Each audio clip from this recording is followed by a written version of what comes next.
Hi, I'm Utsav, a behavior researcher by training and a slow traveler by passion. Postcards from Nowhere is a travel podcast where I condense a decade of travel experiences and explore not just the where, but also the why and how to travel. My stories emerge from slow traveling the less explored parts of the world: Bosnia and Herzegovina, Armenia, Uzbekistan, and even China. At the end of each story, I give practical tips and new ideas about how to travel better. This week, we find the connection between an award-winning 1950s Japanese film and the desert landscapes of Rajasthan, home to the storytelling tradition of Kaavad, and the lessons they hold for us. In 1950, a Japanese psychological thriller crime film was released. Directed and written by Akira Kurosawa, the film depicts the rape of a woman and the murder of her samurai husband through widely differing accounts of four witnesses. These included the bandaged rapist, the wife, the dead man speaking through a medium, and the woodcutter.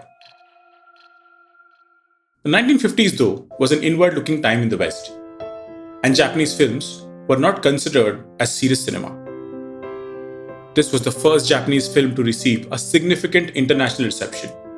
It won the Golden Lion at the Venice Film Festival in 1951, was given an Academy Honorary Award at the 24th Academy Awards in 1952, and is considered one of the greatest films ever made.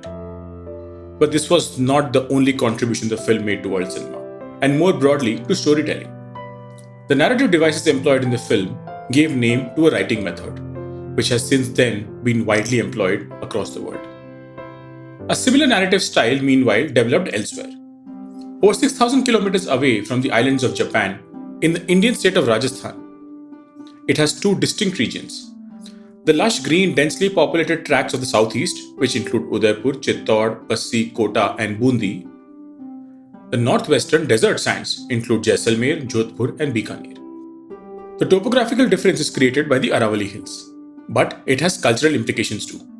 The fertile southeast, or Mewar, is well known for its arts and crafts, whereas the arid northwest Marwar is known for performers, musicians, puppeteers, and other myriad storytellers.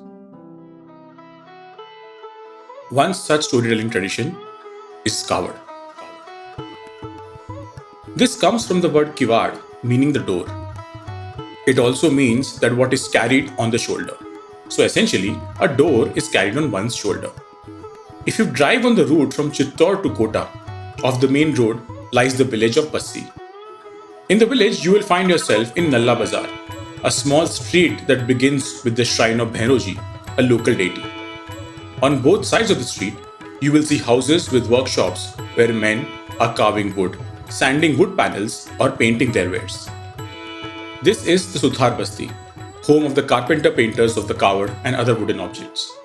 The Suthars believe themselves to be the progeny of Vishwakarma and attribute their relative poverty to this. According to their lore, Vishwakarma is the chief architect of the universe and the supreme patron of the arts. He had 5 sons born from his body, one of them being Maya, who fathered the carpenter community. At first, Vishwakarma made the universe, and then he recreated a golden Lanka because the original burnt down.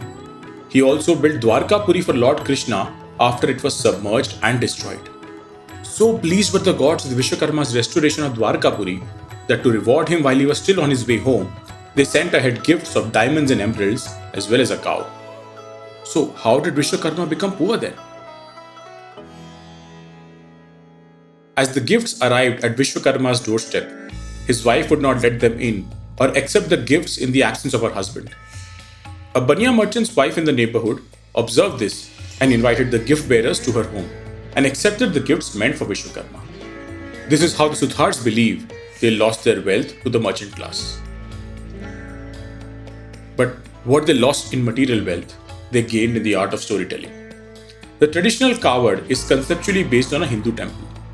Like a temple, the Kaavad too has an entrance with guardians and an inner shrine known as Ram Mandir or Thakur Mandir, which can be accessed by turning the hinged panels.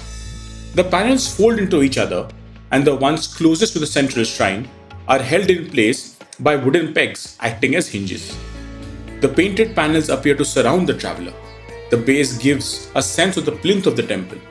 The panels simulate the grand entrance to the temple with seated lions or guardians on the outer doors. Such a design lends itself to portability as it can be compressed into a compact box while traveling. Hence the name Kaavad, the door that is carried on the shoulders. But why create a portable temple? Rajasthan's vast tracts of unyielding desert terrain provide some explanation. The sandy terrain would have made it difficult to build temples. But there is yet another reason, with surfaces in almost every aspect of Indian culture and tradition. Caste. The strong hierarchical and feudal system of caste would have excluded many from the temples that did get built. The Kaavad would have facilitated access to the divine through the opportunity of personal worship. If one looks at Kavads which have survived through time, Bhakti sons like Mirabai, Kabir, Raidas and Narsi are to be found. The growth of the Bhakti movement between the 12th and the 17th centuries may have helped the propagation of the Kaavad tradition. The period was marked by storytelling traditions which protested against the prevailing social order that restricted access to the gods and places of worship. The Kaavad tradition is about 400 years old, and while the Suthars of Mewar make the Kavads, they are not the ones who recite them. The storytellers are Kavadiya Bhatts from the Marwad region who perform Kaavad Banchna or recitation. But who do they recite it to? The Kavadiyas have their hereditary patrons. They would typically bring the Kavads to the patron's home once a year and perform a ritualistic recitation. He begins by brushing the Kaavad with the peacock feather to ward off evil, sacralize the object for the recitation, and enable entry to a sacred space. It is a brief ritual that concludes with the lighting of an agarbatti. A typical recitation includes the rendition of known stories and genealogies of the patron through verse and prose. The Kavadiya also praises the devotion and magnanimity of his patron.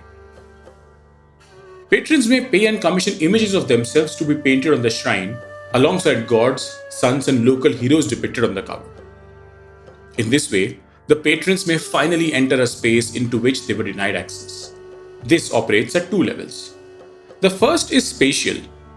The entry of the Kaavad as a form of the temple in the patron's home cleanses and purifies their personal space. The second is temporal. The personalization of Kaavad, such that the patron is included in the panelled walls, allows them to become a part of the sacredness. On average, a Kavadiya would have between 200 to 500 patrons. Just like family wealth, a Kavadiya divides his patrons among his children.